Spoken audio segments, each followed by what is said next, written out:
ನನ್ನೆಲ್ಲ ಯೂಟ್ಯೂಬ್ ವೀಕ್ಷಕ ಸ್ನೇಹಿತರಿಗೆ ನಿಮ್ಮ ಸುಪ್ರಿಯಾ ಶಿವಮೂರ್ತಿ ಗೌಡ ಮಾಡುವ ನಮಸ್ಕಾರಗಳು. ಎಲ್ಲರೂ ಹೇಗಿದ್ದೀರಿ?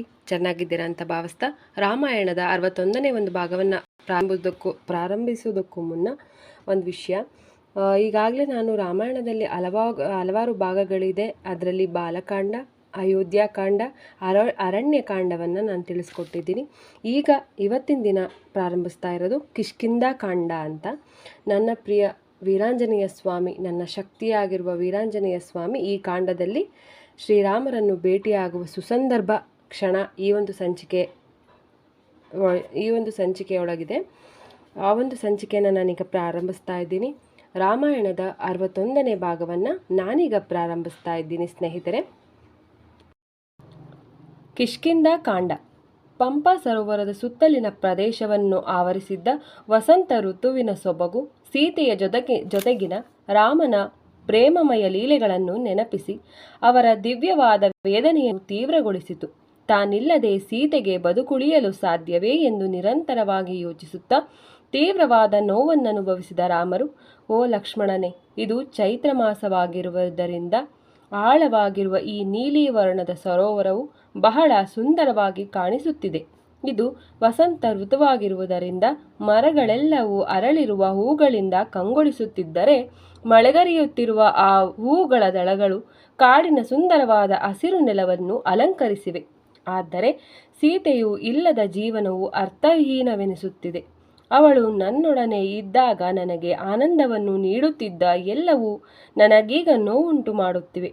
ಕೋಗಿಲೆಯ ಕೂಗನ್ನು ಆಲಿಸಿದಾಕ್ಷಣ ನನಗೆ ಸೀತೆಯ ಮಧುರ ಧ್ವನಿಯ ನೆನಪಾಗುತ್ತದೆ. ಗುಲಾಬಿ ಬಣ್ಣದ ತಾವರೆಗಳನ್ನು ನೀರಿನ ಮೇಲೆ ತೇಲಾಡುತ್ತಿರುವುದನ್ನು ಕಂಡಾಕ್ಷಣ ನನಗೆ ಅವಳ ಕಣ್ಗಳು ನೆನಪಾಗುತ್ತವೆ. ಸುವಾಸಿತ ಮೃದು ತಂಗಾಳಿಯು ನನಗೆ ಸೀತೆಯ ಜೇನು ಪರಿಮಳಭರಿತ ಉಸಿರನ್ನು ನೆನಪಿಸುತ್ತಿದೆ. ಏ ಲಕ್ಷ್ಮಣನೇ, ಈ ಕ್ರೂರ ವಸಂತ ಋತುವಿನ ನೋವನ್ನು ನಾನು ತಾಳಲಾರೆ. ಸೀತೆಯನ್ನು ಬಿಟ್ಟು ನಾನಿನ್ನು ಬದುಕಿರಲಾರೆ. ನೀನು ಅಯೋಧ್ಯೆಗೆ ಹಿಂದಿರುಗಿ ಭರತನ ಸೇವೆ ಮಾಡು. ನಾನು ಇಲ್ಲಿಯೇ ಇಂದು ನನ್ನ ಪ್ರಾಣವನ್ನು ತ್ಯಜಿಸುತ್ತೇನೆ ಎಂಬುದಾಗಿ ಗೋಳಾಡತೊಡಗಿದನು. ರಾಮನ ಮನಸ್ಸಿನಲ್ಲಿ ಸ್ವಲ್ಪ ಭರವಸೆಯನ್ನು ತುಂಬಲು ಪ್ರಯತ್ನಿಸಿದ ಲಕ್ಷ್ಮಣನು, ನನ್ನ ಪ್ರಿಯ ಸಹೋದರ, ಸೀತೆ ಇನ್ನು ಜೀವಂತವಾಗಿ ಉಳಿದಿಲ್ಲವೆಂದು ಭಾವಿಸಲು ಯಾವ ಕಾರಣವೂ ಇಲ್ಲ. ಆ ರಾವಣ ಎಲ್ಲೇ ಇರಲಿ, ಸ್ವರ್ಗದಲ್ಲಿರಲಿ ಅಥವಾ ಭೂಮಿಯಲ್ಲಿರಲಿ, ಸಾಗರದ ಒಳಗಿರಲಿ ಅಥವಾ ಪಾತಾಳದಲ್ಲೇ ಇರಲಿ, ನಾವು ಅವನನ್ನು ಹುಡುಕಿ ನಮ್ಮ ಕಡುಕೋಪವನ್ನು ತೀರಿಸಿಕೊಳ್ಳಬೇಕು. ಈ ನಿರರ್ಥಕ ವಿಷಾದವನ್ನು ಬಿಟ್ಟು ನಿನ್ನ ಮನಸ್ಸು ಸೀತೆಯ ಹುಡುಕಾಟದಲ್ಲಿ ಕೇಂದ್ರೀಕರಿಸು ಎಂದನು. ಮನಪೂರ್ವಕ ಪ್ರಯತ್ನದಿಂದ ಮಾತ್ರ ನಾವು ಯಶಸ್ವಿಯಾಗಬಹುದೇ ಹೊರತು ಶೋಕಿಸುವುದರಿಂದಲ್ಲ ಎಂದನು. ಲಕ್ಷ್ಮಣನ ಕಟುವಚನಗಳನ್ನು ಕೇಳಿದ ಬಳಿಕ ರಾಮನು ತನ್ನ ಖಿನ್ನತೆಯನ್ನು ತೊರೆದನು. ಹೀಗೆ ಸಂಭಾಷಿಸುತ್ತಿದ್ದ ಅವರು ವೃಷ್ಯಮುಖ ಪರ್ವತದ ಪ್ರದೇಶವನ್ನು ತಲುಪಿದರು. ಸಮೀಪಿಸುತ್ತಿದ್ದ ಅವರನ್ನು ದೂರದಿಂದಲೇ ಕಂಡು ಅವರು ವಾಲಿಯ ಅನುಯಾಯಿಗಳಿರಬಹುದೆಂದು ಶಂಕಿಸಿ ಅತ್ಯಂತ ಭಯಭೀತನಾದ ಸುಗ್ರೀವನು ಮಾಯಾವಿ ಶಕ್ತಿಯಿಂದ ರಚಿಸಲ್ಪಟ್ಟಿದ್ದ ಮಾತಂಗ ಋಷಿಗಳ ಆಶ್ರಮದ ಆಶ್ರಯವನ್ನು ಪಡೆದನು. ಅಷ್ಟೊಂದು ಭದ್ರತೆ ಇದ್ದರೂ ವಿಹ್ವಲನಾಗಿ ಭಯಗೊಂಡ ಸುಗ್ರೀವನು ಕ್ಷಣಕಾಲ ಕೂಡ ಸುಮ್ಮನೆ ಕುಳಿತುಕೊಳ್ಳಲಾಗದೆ ಒಂದು ಗುಡ್ಡದಿಂದ ಇನ್ನೊಂದಕ್ಕೆ ಅಲೆದಾಡತೊಡಗಿದನು. ಆಗ ಮನಕ್ಷೋಭೆಗೊಂಡಿದ್ದ ತನ್ನ ಸ್ವಾಮಿಯನ್ನು ಕಂಡ ಹನುಮಂತನು, ಮಾನಸಿಕ ತಳಮಳದಿಂದ ಉಂಟಾಗಿರುವ ವಾಲಿಯ ಭ್ರಮೆಯನ್ನು ನೀನು ಬಿಡಬೇಕು. ಚಂಚಲ ಮನಸ್ಸುಳ್ಳ ಮಂಗನಾಗಿರುವ ನೀನು ಸೂಕ್ಷ್ಮ ಪರಿಗಣನೆಯ ನಂತರ ಖಂಡಿತವಾಗಿಯೂ ತಿರಸ್ಕರಿಸಲ್ಪಡುವಂತಹ ವಿವೇಕರಹಿತ ನಿರ್ಧಾರಗಳನ್ನು ಆತುರದಿಂದ ತಾಳುವೆ ಎಂದನು. ಆಗ ಸುಗ್ರೀವನು, ಅವರು ವಾಲಿಯ ದೂತರೋ ಅಲ್ಲವೋ ನನಗೆ ತಿಳಿದಿಲ್ಲ. ಆದರೆ ಆ ವ್ಯಕ್ತಿಗಳು ಖಂಡಿತವಾಗಿಯೂ ಭಯಾನಕವಾಗಿರುವರು. ದೇವತೆಗಳ ಅಧಿಪತಿಗಳಂತೆ ಕಾಣುತ್ತಿರುವ ಆ ಯೋಧರಿಬ್ಬರು ಧನುಷರಗಳನ್ನು ಹಿಡಿದಿರುವರು. ಬಹಳ ಕಪಟಿಯಾಗಿರುವ ವಾಲಿಯು ಅನೇಕ ಸ್ನೇಹಿತರನ್ನು ಹೊಂದಿರುವನು. ಆದ್ದರಿಂದ ಅವನು ಇಲ್ಲಿಗೆ ಬಂದಿರುವ ಕಾರಣವನ್ನು ನೀನು ಕಂಡುಹಿಡಿಯಬೇಕು.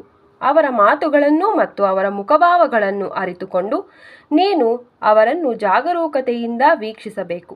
ಅವರು ಯಾರೆಂದು ಮತ್ತು ಅವರಿಗೆ ಬೇಕಾಗಿರುವುದ ಏನೆಂದು ತಿಳಿದುಕೋ. ಉದ್ದೇಶಪೂರ್ವಕವಾಗಿ ನನ್ನನ್ನು ಅವರ ಸಮ್ಮುಖದಲ್ಲಿ ಹೊಗಳಿದಾಗ ಅವರು ನಮ್ಮ ಮಿತ್ರರೋ ಅಥವಾ ಶತ್ರುಗಳೋ ಎಂಬುದನ್ನು ನೀನು ಪತ್ತೆ ಹಚ್ಚಬಹುದು ಎಂದನು. ಕಪಿಸಹಜ ಸಂಶಯಾತ್ಮಕ ಬುದ್ಧಿಯನ್ನು ಹನುಮಂತನು ಹೊಂದಿದ್ದರಾದ್ದರಿಂದ ತನ್ನ ನಿಜರೂಪವನ್ನು ಮರೆಮಾಚಿಕೊಂಡು ಅವರು ಓರ್ವ ಸಾಧುವಿನ ವೇಷದಲ್ಲಿ ರಾಮ ಲಕ್ಷ್ಮಣರ ಸಮ್ಮುಖದಲ್ಲಿ ಬಂದರು. ಅವರಿಗೆ ಸಾಷ್ಟಾಂಗ ನಮಸ್ಕಾರಗಳನ್ನರ್ಪಿಸಿದ ಅವರು, ಓ ಮಹಾವೀರರೇ, ನಿಮ್ಮಂತಹ ಮಹಾವ್ಯಕ್ತಿಗಳು ನಿರ್ಜನವಾದ ಈ ಪ್ರದೇಶಕ್ಕೆ ಬರಲು ಕಾರಣವೇನೆಂದು ದಯವಿಟ್ಟು ತಿಳಿಸಿ. ನೀವು ತಪಸ್ವಿಗಳಂತೆ ಉಡುಪು ಧರಿಸಿದ್ದರೂ ನಿಮ್ಮ ಬಲಿಷ್ಠವಾಗಿರುವ ದೇಹಗಳನ್ನು ಕಂಡರೆ ನೀವು ಯೋಧರಿರಬಹುದೆಂದು ಸೂಚಿಸುತ್ತಿದೆ. ತನ್ನ ಅಗ್ರಜನಾದ ವಾಲಿಯಿಂದ ಬಹಿಷ್ಕರಿಸಲ್ಪಟ್ಟಿರುವ ಸುಗ್ರೀವನ ಮಂತ್ರಿಯಾಗಿರುವ ನನ್ನ ಹೆಸರು ಹನುಮಂತ. ವಾಯುಪುತ್ರನಾಗಿದ್ದು ಇಚ್ಛೆ ಬಂದಲ್ಲಿಗೆ ಹೋಗಬಲ್ಲ ನಾನು ಬೇಕಾದ ರೂಪವನ್ನು ತಾಳಬಲ್ಲೆ. ನಿಮಗೆ ಆದರ ಸತ್ಕಾರಗಳನ್ನು ನೀಡಲೆಂದು ಹಾಗೂ ನಿಮ್ಮೊಡನೆ ಸ್ನೇಹ ಸಂಬಂಧವನ್ನು ಬೆಳೆಸಲೆಂದು ಸುಗ್ರೀವನು ನನ್ನನ್ನು ಇಲ್ಲಿಗೆ ಕಳುಹಿಸಿರುವನು ಎಂದನು. ಆಗ ಲಕ್ಷ್ಮಣನನ್ನು ಉದ್ದೇಶಿಸಿದ ರಾಮರು, ಈ ಹನುಮಂತನು ನಾವು ಹುಡುಕುತ್ತಿರುವ ಕಪಿಗಳ ಉದಾತ್ತ ರಾಜನಾದ ಸುಗ್ರೀವನ ಮಂತ್ರಿ. ಅತ್ಯಂತ ವಿನಯಶೀಲನಾಗಿರುವ ಇವನು ಬಹಳ ಕಾವ್ಯಾತ್ಮಕವಾಗಿ ಮಾತನಾಡುತ್ತಿರುವನು. ಅವನ ಕಣ್ಗಳಲ್ಲಿ, ಅಂಗಾಂಗಗಳಲ್ಲಿ, ನಡತೆಯಲ್ಲಿ ಮತ್ತು ಭಾವದಲ್ಲಿ ಅಸಮಾಧಾನಪಡಿಸುವ ಅಥವಾ ಕಪಟವನ್ನು ಸೂಚಿಸುವ ಯಾವ ಅಂಶಗಳೂ ಇಲ್ಲ. ಅವನಲ್ಲಿ ಗಾಂಭೀರ್ಯ, ಆತ್ಮಸ್ಥೈರ್ಯ ಹಾಗೂ ಶಕ್ತಿಗಳಿವೆ. ಅಂತೆಯೇ ಅವನ ಮಾತುಗಳು ಅವನ ಹೃದಯ ಧ್ವನಿ ಮತ್ತು ಬುದ್ಧಿಶಕ್ತಿಗಳನ್ನು ಪಕ್ವ ಏಕೀಕರಣವನ್ನು ತೋರಿಸುತ್ತಿವೆ. ಒಬ್ಬ ವೈರಿಯೂ ಸಹ ಅವನ ಮಾತುಗಳಿಂದ ಮರುಳಾಗಬಹುದು. ಓ ಲಕ್ಷ್ಮಣನೇ, ಇಂದು ನಮ್ಮನ್ನು ಇಲ್ಲಿಗೆ ಬರುವಂತೆ ಮಾಡಿದ ಸಂಗತಿಗಳ ಬಗ್ಗೆ ಹನುಮಂತನಿಗೆ ದಯವಿಟ್ಟು ವಿವರಿಸು ಎಂದರು. ಆಗ ಲಕ್ಷ್ಮಣನು, ನಿನ್ನನ್ನು ಭೇಟಿಯಾಗುವುದು ನಮ್ಮ ಅದೃಷ್ಟ. ಸುಗ್ರೀವನಿಗಾಗಿ ಹುಡುಕುತ್ತಿದ್ದ ನಾವು ಅವನೊಡನೆ ಮೈತ್ರಿಯನ್ನು ಬೆಳೆಸಲು ಕಾತರರಾಗಿದ್ದೇವೆ. ಇವರು ದಶರಥ ಮಹಾರಾಜನ ಸುಪುತ್ರನಾದ ರಾಮರು. ನಾನು ಅವನ ಅನುಜನಾದ ಲಕ್ಷ್ಮಣ. ನಮ್ಮ ತಂದೆಯವರು ರಾಮನನ್ನು ಸಿಂಹಾಸನದ ಮೇಲೆ ಕೂರಿಸಬೇಕೆಂದು ಬಯಸಿದ್ದರು. ಆದರೆ ರಾಜಕೀಯ ತಂತ್ರಗಳಿಂದಾಗಿ ಅವನನ್ನು ಕಾಡಿಗೆ ಬಹಿಷ್ಕರಿಸಲಾಯಿತು. ಇತ್ತೀಚೆಗೆ ರಾಮನ ಪ್ರಿಯ ಪತ್ನಿಯಾದ ಸೀತೆಯನ್ನು ರಾವಣನು ಅಪಹರಿಸಿದ್ದಾನೆ. ದುಃಖತಪ್ತನಾಗಿ ಸೀತೆಯನ್ನು ಈ ಕಾನನದಲ್ಲಿ ಅಲ್ಲಿ ಇಲ್ಲಿ ಹುಡುಕುತ್ತಿದ್ದ ನಾವು ಕಬಂಧ ಎಂಬ ಕ್ರೂರ ರಾಕ್ಷಸನನ್ನು ಕಂಡೆವು. ಅವನನ್ನು ಸಂಹರಿಸಿದ ನಾವು ಅವನನ್ನೊಂದು ಘೋರ ಶಾಪದಿಂದ ಮುಕ್ತಗೊಳಿಸಿದೆವು. ಆ ಉಪಕಾರದ ಪ್ರತಿಯಾಗಿ ನಾವು ಸುಗ್ರೀವನೊಡನೆ ಸ್ನೇಹ ಬೆಳೆಸಬೇಕೆಂದು ಅವನು ಸಲಹೆ ನೀಡಿದನು. ಸುಗ್ರೀವನನ್ನು ಹುಡುಕಲೆಂದೇ ನಾವು ಇಲ್ಲಿಗೆ ಬಂದಿರುವೆವು. ನಿನಗೆ ಹಾಗೂ ನಿನ್ನ ರಾಜನಿಗೆ ಉಪಯೋಗವಾಗುವಂತಹ ಯಾವುದಾದರೂ ಕೆಲಸವನ್ನು ಮಾಡಲು ನಾವು ಸಿದ್ಧರಾಗಿದ್ದೇವೆ ಎಂದನು.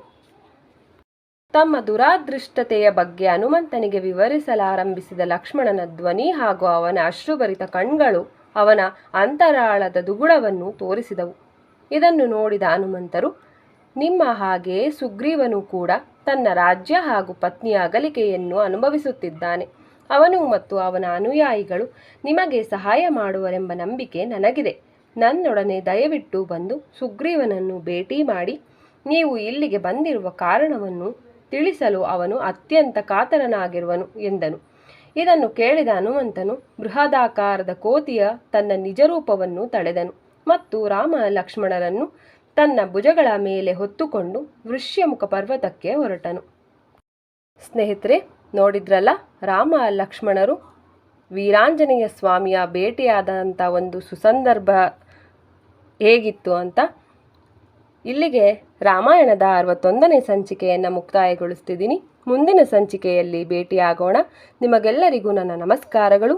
ಜೈ ಶ್ರೀರಾಮ್.